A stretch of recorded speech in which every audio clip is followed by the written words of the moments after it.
විතර මේක තියෙනවා.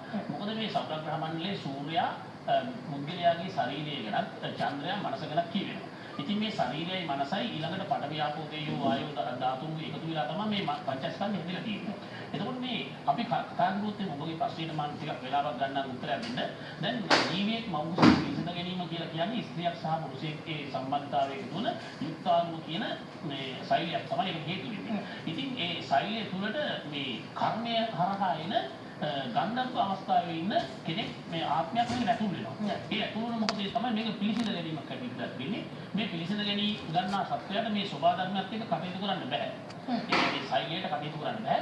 ඒක නිසා මේ ශෛලයේ වර්ධනය වෙනවා රූප කලාප වලට.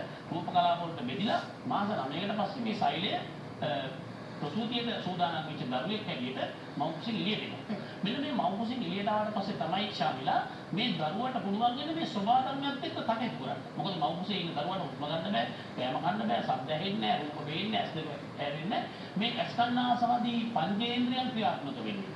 එතකොට ශරීරයේ තියෙන අභ්‍යන්තර ඉන්ද්‍රිය සියලුම දේවල් ක්‍රියාත්මක වෙන්නේ මේ උපතේදී සිදුවන දැන් උපත කියලා හඳුන්වන්නේ අර දරුවාගේ අර පෙකෙනිවල මවගේ ශරීරය වෙන් කර අවස්ථාව. වෙන් කර අවස්ථාව. ඒ වෙලාවට තමයි සෝපා ධර්මයත් එක්ක මේ දරුවෝ සම්බන්ධ වෙන්නේ.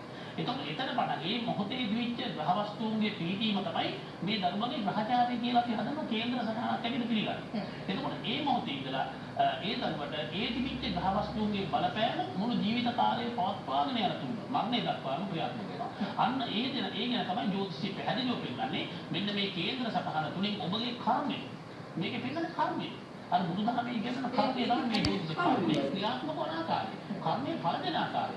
ඒ පුද්ගලයාගේ කර්මය අනුව තමයි ජනක කර්මය අනුව සෑහෙන ලක්ෂණ අනුව තමයි ඔහුගේ ඉදිරි ජීවිතේ ක්‍රියාත්මක වෙන්නේ. මේක මොන විද්‍යාවෙන් බැලුවත් අපිට තාහු කරලා පෙන්නන්න පුළුවන්. හොඳයි. එහෙනම් අපි විරාමයක් ලබා ගන්නට ඕනේ. කතා කරන්නට පුළුවන් බොහොම පුළුල් මාතෘකාවක්.